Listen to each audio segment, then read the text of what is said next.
안녕하십니까. 설 명절 잘 지내셨나요? 저는 솔직히 아쉬운 날이었습니다. 뭐, 사랑하는 자식들도 손자 손녀들도 만나보지 못하는 그런 설이 되었어요. 어쩌다 이런 날이 되었는지 참 아쉽습니다. 오늘은 우리가 성경 말씀에 예수님이 무화과 나무를 저주하는 장면이 나옵니다. 그런데 그 무화과 나무가 사실은 열매를 맺지 않던 시기, 그 열매를 맺을 수 없는 시기인데 열매 안 맺었다고 예수님이 무화과 나무를 저주를 하셨습니다. 이 잎만 무성한 무화과 나무는 예수님 시대에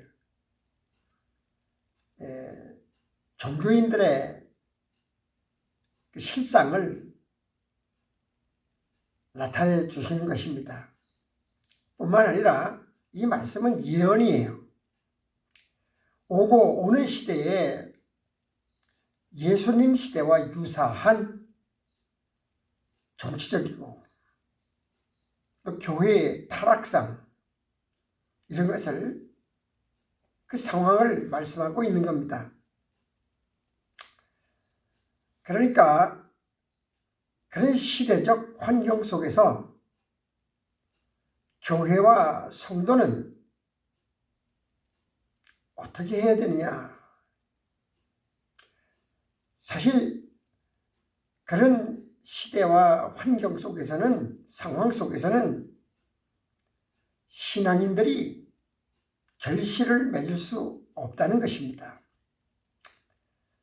다시 말하면 교회나 성도가 예수님이 원하는 그런 열매를 맺을 수 없는 환경이라는 것입니다. 사실 우리가 살아가는 이 시대는 대단히 중요해요. 이 시대에 따라서 우리의 신앙 상태도 흘러가기 때문입니다. 그런데 인류 역사를 보면 이 시대는 인간이 만들어갑니다. 인간이 만든 이 시대는 인간의 삶에 막대한 영향을 끼치죠. 예수님이 계시던 그 시대에도 유대인들이 나라를 빼앗겼기에 가난한 자가 많고, 또 한편에서는 식민지 통치 로마 정부의 아첨에서 권력을 누리는 자가 많고, 그러다 보니 종교도 외식과 위선이 판을 치는 시대였습니다. 예수님의 책망을 생각하면 그 시대의 교회와 지도자들의 상태를 알 수가 있는 것입니다. 그러다 보니 교회도 하나님 말씀의 진리보다 인간들의 가르침이 성행을 했어요. 그래서 골로새서 2장 20절에 너희가 세상의 초등학문에서 그리스도와 함께 죽었거든 어찌하여 세상에 사는 것과 같이 규례를 순종하느냐. 곧 붙잡지도 말고 맛보지도 말고 만지지도 말라 하는 것이니 이 모든 것은 한때 쓰이고 없어지리라. 사람의 명령과 가르침을 따르느냐? 이런 것들은 자의적 숭배와 겸손과 몸을 괴롭히는 데는 지혜 있는 모양이나 오직 육체를 따르는 것을 금하는 데는 조금도 유익이 없느니라. 그리스도는 십자가 아래서 죽었다고 말합니다. 그런데 예수님 십자가 안에서 주는 그 삶을 사는 사람이 세상의 학문과 이런 것들을 사모하고 세상의 규례 이런 것들을 붙잡지도 만지지도 말라고 했어요. 그리고 사람의 명령의 가르침을 성경 말씀의 가르침이 아닌 사람의 명령과 가르침, 성인들이나 예화나 또 어떤 이런 유명한 어떤 학문 이런 것들을 알고는 있을지언정 그게 신앙의 대상이 되어서는 안 되는 것이라는 거죠. 이런 것은 겸손과 또 살아가는 어떤 윤리와 도덕적인 그런 것들에서 지혜 있는 모양이지만은 그 외적으로 나타나는 것이 내면적인 양심적인 신앙적인 그 겸손과 어떤 그 행위가 없으면은 아무 유익이 없다는 거예요. 많이 배우고 법을 많이 하는 사람들이 범죄도 더 크게 저지르고 무섭잖아요. 바리새인과 서기관들은 그 시대에 교인들이 많아야 세력과 부를 가지고 살아갈 수가 있었습니다. 그래서 그런 일들을 사람들을 끌어모으는 일을 서슴지 않았어요. 그래서 많은 사람들이 모여드는 그런 것들이 잎만 무성한 무화과나무 같은 상황이에요. 열매, 진리의 열매는 없는 거죠. 사람만, 건물만 웅장하죠. 그래, 이런 시대 속에서 열매, 무성한 무화과나무 속에서는 열매가 맺을 수 없다. 보기에는 아주 무성한 나무 같은데 하나님이 원하는 열매는 없다. 이런 이 시대의 성도들도 역시 믿음을 통해서 얻으려는 것이 인간적 성공을 바라고 있는 거예요. 그러다 보니 종교의 지도자들도 그들의 바람을 채우려고 하니까 진리를 선포하는 것보다 모여드는 사람들의 마음을 채워주고 바람을 채워주려고 하다 보니까 그 방향으로 흘러가는 거예요. 마태복음 7장 15절에 보면 거짓 선지자들을 삼가라.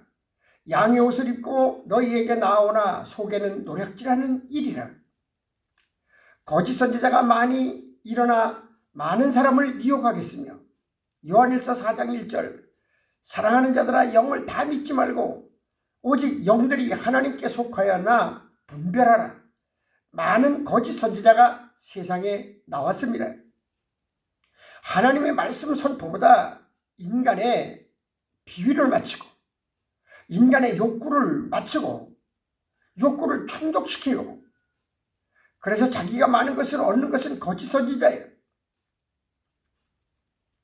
그래서 이런 속에서 충성스러운 교회 생활을 한다고 하지만 그들이 바라는 것은 역시 부와 권세 이런 것들을 추구하게 되는 것입니다. 그러다 보니까 목회자들도 자연적으로 현실적 물질과 부와 권세를 목적으로 설교하고 그런 야망을 가진 사람들이 많이 모이는 것을 교회 부흥이요, 교회 성공이라고 말을 합니다. 그런데 문제는요, 이런 상황 속에 빠진 성도는 열매를 맺을 수가 없다는 것입니다. 주님이 원하는 바른 열매를 맺지 못하는 거죠. 이런 교회는 더더욱 믿음의 열매를 기대할 수가 없습니다. 무성하지만 예수님의 저주 한마디에 모든 것이 멸망당할 그럴 때가 온다는 거예요. 누가복음 8장 14절에 보면 가시떨기에 떨어졌다는 것은 말씀을 들은 자이나 지내는 중 이생의 염려와 재물과 향락의 기운이 막혀 온전히 결실하지 못하는 자요. 말씀을 듣고 이생의 염려, 재물, 향락 이런 것들이 그 기운을 막아버리는 거예요. 그래서 열매를 맺지 못하는 거죠.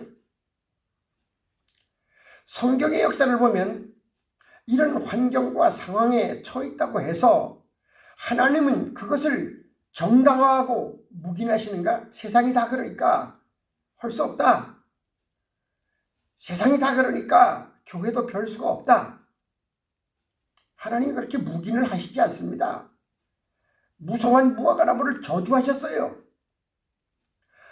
이러한 환경 속에서 생산되는 지옥의 자식들을 하나님이 그대로 두고 보시지 않는 것입니다. 예수님은 이런 죄악에서 구원하려고 오셨어요. 지금의 상황은 교회나 가정 모두가 그 기능이 어둠에 사로잡혀 있어요. 눈에 보이는 현실. 이 환경이 참 무서운 거예요. 77년을 내가 살아오면서 명절도 올해 같은 명절은 참 처음입니다. 어릴 때부터 교회를 다녔지만 지금과 같은 최악의 상태 이럴 때는 없었어요.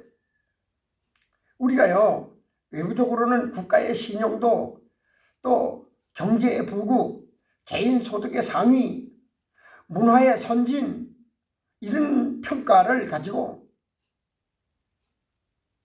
국가를 평가하잖아요. 교회도 마찬가지예요.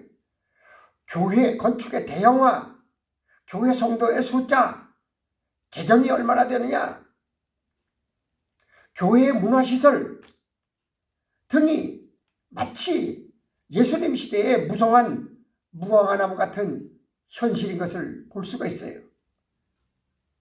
그런데요, 우리가 선진국이고 경제대국이니 뭐 이런 소리를 듣는데 실제로 그렇게 행복하십니까? 실제로 그렇게 많은 것을 누리고 사십니까? 그런데요, 이렇게 외부적으로 무성한 무화과 나무 같은 이런 곳에서 우리는 주님이 원하시는 열매를 맺을 수 없음을 예수님의 예언적 말씀으로 깨달아야 됩니다. 예수님은 우리에게 구원받은 백성으로서의 참 좋은 열매 맺기를 기다리셨어요. 예레미야 2장 7절에 보면 내가 너희를 기름진 땅에 인도하여 그것의 열매와 그것의 아름다운 것을 먹게 하였거늘 너희가 이리로 들어와서는 내 땅을 더럽히고 내 기업을 역겨운 것으로 만들었다니. 역겨운 것으로 토해내고 싶은 것으로 만들었다. 우리 신앙의 상황을 잘 들여다봐야 돼. 결국 이런 상황은 무성한 무화과 나무 같은 이스라엘은 예수님이 저주가 하셔서 그 무화과 나무가 뿌리채 말라버리잖아요. 근데 실제로 예수님 이후 70년 후 예루살렘이 멸망을 당합니다. 그 저주대로 무화과 나무만 마른 것이 아니라 그 시대의 상황을 이끌어가던 예루살렘이 망해버리는 거예요. 기독교 역사는 가톨릭에서 시작됐죠. 그런데 역시 국가주의, 이 기독교 국가가 되는 것이 꼭 좋은 것이지만은 꼭 좋은 것만은 아니에요. 그것이 올바로 진행이 될 때 기독교 국가주의가 좋은 거지, 이것이 타락을 하면 무서운 거예요. 거기에 따라 문예부흥이 일어나서 사람들의 이성과 어떤 문화가 발전을 하고, 그래서 실제로는 주님이 원하는 그런 열매를 맺을 수 없는 열매들을 무성하게 열매를 맺을 수 없는 나무가 무성해진 거예요. 현재의 시대는 물질 문명이 극에 달해서 그 결과는 인간의 쾌락과 타락을 만연하게 하고 이 가슴이 굳어버렸어요. 양심이 굳어버렸어요. 안타까운 것은 교회와 성도가 이런 시대의 흐름에 빠져 믿음의 열매를 맺을 수 없을 뿐 아니라 믿는 자의 신분조차 분별할 수 없는 시대 속에 살아가고 있습니다. 교회 안에서는 각성 교회의 직분을 말하고 있지만은 밖에 사회에 나오면 누가 목사인지 장로인지 권사인지 집사인지 분별을 할 수 없어요. 열매를 맺지 못하는 시대나 개인은 주님의 저주가 임한다는 것을 잊지 말아야 됩니다. 쉽게 말하면 세속적 풍요를 갖춘 것은 일시적인 입만 무성한 무화나무 같은 것임을 알아야 됩니다. 그것은 결국 주님의 저주를 받는 거죠. 그런 의미로 볼 때 현대교회나 성도의 믿음의 미래가 걱정이 됩니다. 저는 목회 현장을 조기 은퇴하고 마쳤지만은 마치고 나서 오히려 하나님의 말씀을 참 힘차게 전해야 되겠다. 그렇게 생각을 하고 미리 준비하고 해서 이렇게 컨퍼런스도 하고 보시다시피 유튜브 방송도 하고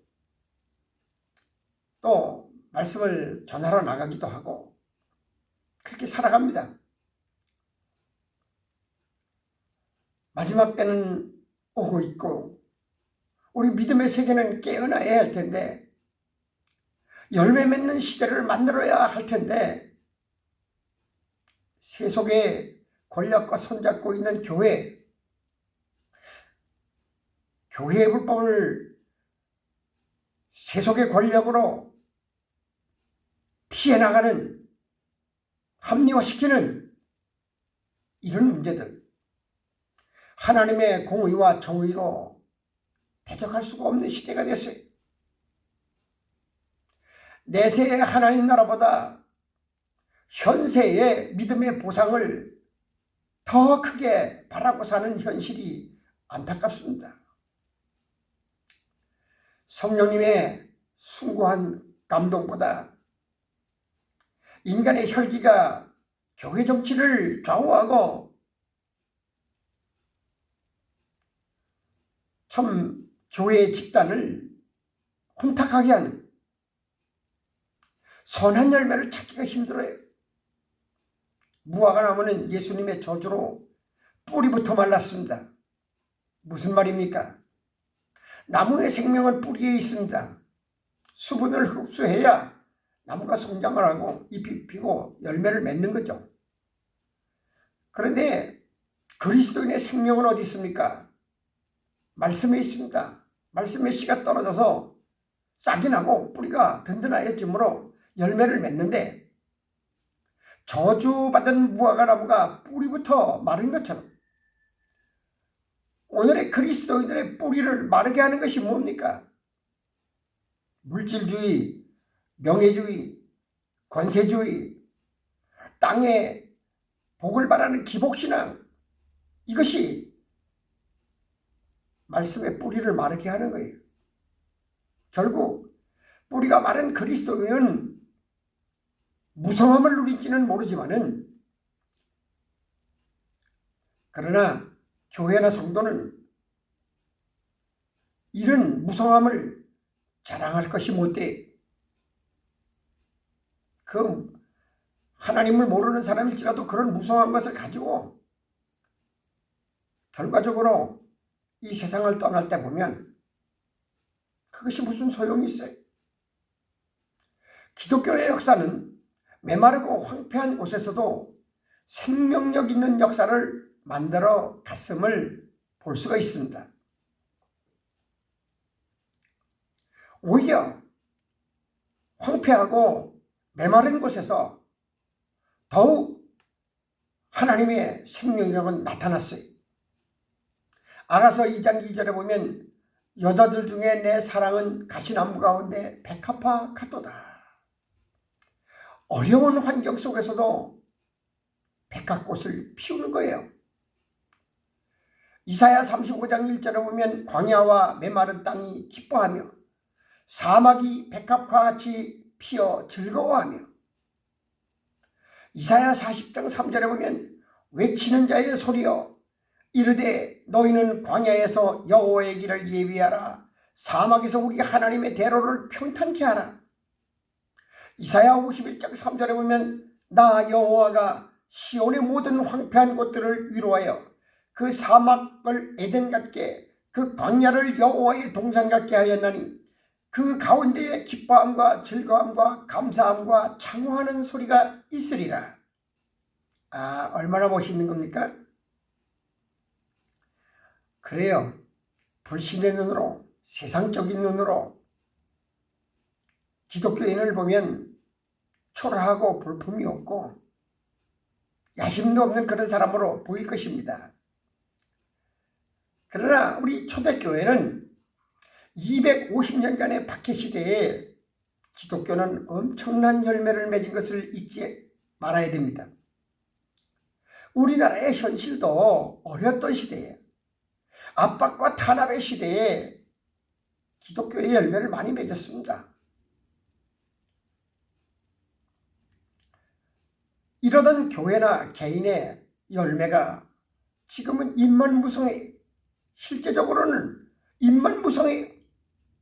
성도의 투쟁은 불멸의 영생을 위해 싸워야 되는 것입니다. 어려운 환경을 이기며 싸워야 되는 것입니다. 세속적인 성공이 결코 믿음의 열매가 될 수 없음을 기억하고, 성경 말씀은 말씀하고 있어요. 요한일서 5장 5절에 보면 예수께서 하나님의 아들이심을 믿는 자가 아니면 세상을 이기는 자가 누구냐? 우리는 예수님이 하나님의 아들이심을 믿기 때문에 넉넉하게 세상을 이기는 것입니다. 요한계시록 2장 11절에 보면 귀 있는 자는 성령이 교회들에게 하시는 말씀을 들을지어다. 이기는 자는 둘째 사망의 해를 받지 아니하리라. 무엇을 이긴다는 것입니까? 모든 환경과 상황 속에서 믿음으로 진리를 가지고 모든 것들을 이겨나가는 겁니다. 불의와 불법을 싸워 이기는 거예요. 탐욕과 이기와 이런 것들을 이겨나가는 거예요. 요한계시록 2장 21장 7절에 보면 이기는 자들은 이것들을 상속으로 받으리라. 나는 그의 하나님이 되고 그는 내 아들이 되리라. 그리스도인의 최종적인 목표죠. 오늘 이 말씀을 통해서 저주받은 무화과 나무의 모습은 입만 무성하고 위세만 떨치는 그런 것을 가지고는 주님의 마음에 들을 수 없다. 그래서 결국 저주받는다. 이 세상에서의 영화와 영광, 육신의 탐욕과 육신의 정욕, 이것을 위해서 믿음을 가진다는 것은 뿌리채 말라버릴 저주가 임한다는 거예요.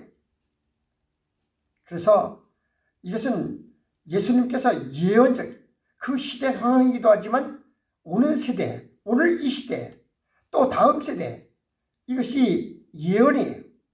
우리의 예언의 말씀을 귀담아 듣고 우리는 정말로 주님이 원하는 열매를 맺을 수 있는 그런 담대하고 그렇게 용기 있는 믿음을 가지고 이기는 성도의 생활이 되어야 될 것입니다. 감사합니다. 오늘은 여기까지 말씀을 드리겠습니다. 구독해 주시면 감사하겠습니다. 좋아요도 감사합니다.